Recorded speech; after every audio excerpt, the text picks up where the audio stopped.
Hello mga kamama, another day, another life.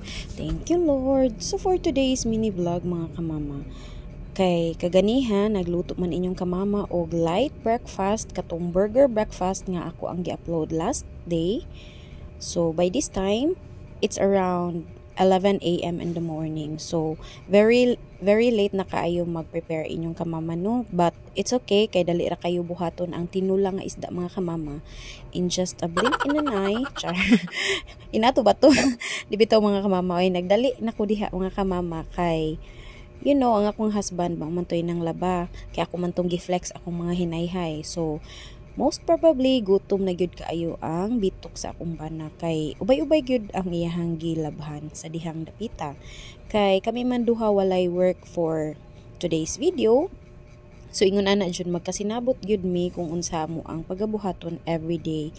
So I mean not everyday kay not everyday man naami sa house gastay. So na ako'y work, my husband is on call worker.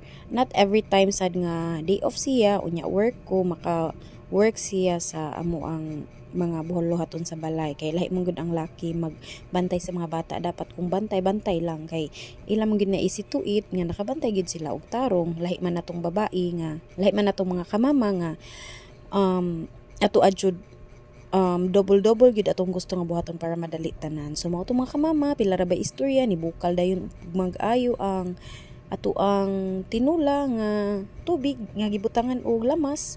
So ato na sad ilunod ang atong isda diha. By the way, my fish is bangus. It's always bangus for me. Kay ingon ani man jud ni siya kamama, I like bangus. And then timplahan na to dihang mga sarsa. Ako alang na siyang gibutangan gamay og MSG mga kamama para na ilasa gamay. Pero very gamay ra gyud kayo kamama. Kayo know na ang atong health dayon. Ako asad gi lata-lata diha ang kamatis kay nindot siya tan-awon nga ang sabaw ga orange. Pero later on inikaluto ana mga kamama ato ana siyang pagabubuan og kaning ay pabukalon sa day nato para maluto siya mga kamama. So gakuha ko dito sa ref namo nga hinaro sa akong mama nga kalamunggay nga fresh pa.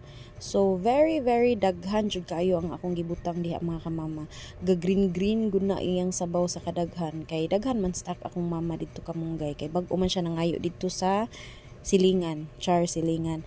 Mahal na bito kayong kamunggay mga kamama. So naaman siya friends nga naay kamunggay nya mag walking siya around dito. I mean, dito day sa place akong maguwang. So naa sila yung mga kamunggay dito and then dili man kayo daghan, dili kay crowded dito ang mga silingan. So ma-preserve gid nila ang paglabong sa ilahang kamunggay. So mao to kung mag-visit akong mama dito, makita sila sa iyang Jumega, di makapangayo gyud siya kamunggay. Tagsara pod akong mama mga dito not every time pod kay maulaw sa tanu. Kana ra pong mag-walking siya unya dili pod every time nga mag-walking siya mangayo gid siya dito kay maulaw sad ta. So mao to mga kamama pagkaluto na sa dihang dapita naghukad ta unya prepare dayon. Syempre ato jud unahon ato mga anak og kanang prepare ilang food no. Ako ana siyang ipabugnaw daan kay very kanang init man kay na siya mga kamama kay I know gutom na kay na sila after ligo nila kay mga bata gutom jud kay na sila mga kamama na daghan kay na sila mga activities daily. Murag malupigan ta mga kamama og kapapa diha. So mao to ni duol na sad sa kananan akong bana kay labaw pang gigutom kay murag usa gyud to ka basket, laundry basket nga puno kaayo ang iyahang gilabhan. Gawashing siya but daghan jud ang kuso-kusoanan kay na mga bata, mga mamshis. Kung magsulob sila og mga light clothes like mga white ingunan na kung mga mansya makitaan jud di sunrukan gina niya og kuso-kusoan pagtaman niya. Ako gina siyang hangyoon mga kamama nga kung every time ang labami kung asa tong mga bulingon nga mga sanina siya gina kuso-kuso bahalag mangwaswas ko or manghayhay ko kay ako man sad ang muluto og pagkaon ko nang labas siya lain sad pud no kung manglabatan no walay tigluto na tug sudan ini gaudto unsa man lay atong kanon sa atong kakapoy og kagutom di share gid mi diha sa atong sa pagpanarbaho diha sa balay.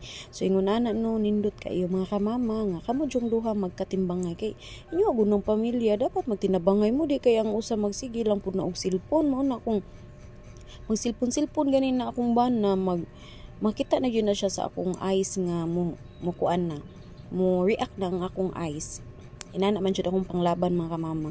Pero usahay sad ako ang tagaan og chance kay dili man pud ta every time every day magsigig panglaba. So mao lang to mga kamama no, nangabusog gid may mga kamama. Thank you sa grasya. Thank you for watching.